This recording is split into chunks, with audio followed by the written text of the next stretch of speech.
Исәнмесез, сіз Татарстан 24 каналында полиглот тапшыруын қарайсыз.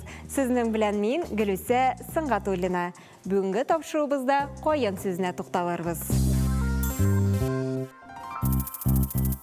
Туған жерім, сенің жылың керек бит миңа, аңлыйм. Мин дә бит қойын шикелле, һәр жердә үсә алмыйм, дип яза Роберт Миңнуллин. Қойын ағашы қырыс табиғатлы регионнарда, шул исәптән Россияның күп кенә өлкәләрендә үсә. Төрки халыкларда ул изге ағачлардан саналган. Төньяк ярымшарда қойын ағашының 70ләп төре үсә. Шуларның Татарстанда таралган төрләре: ак қойын, кара қойын, йылак қойын, осылмалы қойын, бүдірә қойын, кәрлә қойын, саз қойыны һәм башкалар. Ибне Фазлан язмаларында телгә алынган хәзәнке агачының да қойын булуы бик мөмкин. Бируни хәләнәҗ дип төрки, ләкин бу сүз гомумән агачтан чыгып ясалган савыт сабаны белдерә булса кирәк. 16 гасырда рус казаклары хәзерге Төмән өлкәсендә җирле халык телендә Хал-Уш яки Сумгут дип аталган бер урында Березово шәһәренә нигез салганнар. Игътибар, төрек телендә кайын хуш. Әдәби әсәрләрдә кайын агачы атамасы актив кулланыла. Еш кына кайын эпитетлар составында да очрый. Мисал китерик: ак кайыннар шаулый болында, әкрем генә җилләр искәндә. Хәсән Туфан иҗатында да кайын, ак кайын атамалары еш очрый. Ул аларга үз итеп, якын итеп эндәшә, серләшә, кайгы хәсрәтләрен уртаклаша. Юл буенда кайын елап утыра, бер кем белми аның кайгысын. Еш кына кайын лексемасы башка сүзләр составында да кулланыла һәм аергыч функциясын башкара. Мәсәлән, кайын гөле, кайын гөмбәсе, кайын суы, кайын тузы, кайын себеркесе, кайын чыпчыгы һәм башкалар. Минзәлә сөйләшендә кайын бәбәнәге сүз сызмәсе сөялле кабар агачы, марҗа алкасы мәгънәсен белдереп килә. Табыл сөйләшендә кайын киргә сүз сызмәсе очрый һәм ул агач кайрысына карата кулланыла. Кайын агачы татар халкының тормыш-көн күрешендә бик әһәмиятле роль уйнаган.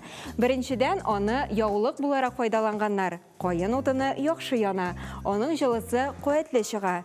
Икенчедән, аннан тормыш кирәк яраклары ясый торган булганнар. Кайын тузыннан төрле савыт сабалар ясаганнар. Кайын тузын кагаз урынына да файдаланганнар. Тузга язмаган сүзне сөйләмә гыйбарәләре юк сүз сөйләнү мәгънәсендә кулланыла. Кайын тузы башка максатлар өчен дә кулланылган.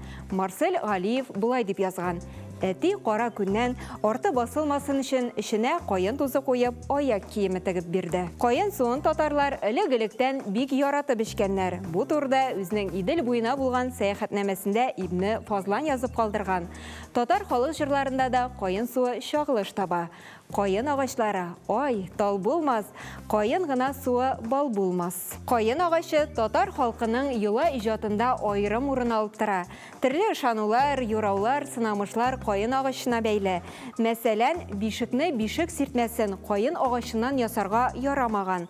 Җырда мондый сүзләр бар: кайын сиртмәләрдә үстем, шуңа кайгылы башым. Кайын агачының берсе күп булса, тары да күп булыр.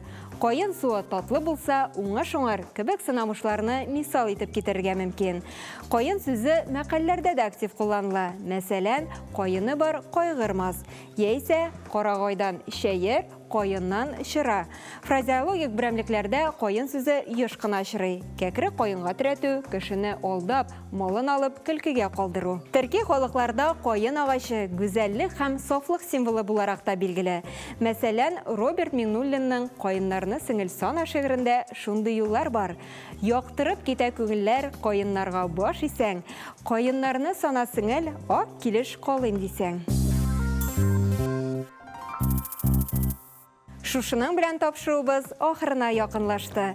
Бүгенге тапшыру сезнең өчен файдалы һәм кызыклы булгандыр дип ышанып калабыз. Мин Гөлүсә Сыңғатуллина сезнең белән сау булышам. Киләсе очрашуларга кадәр.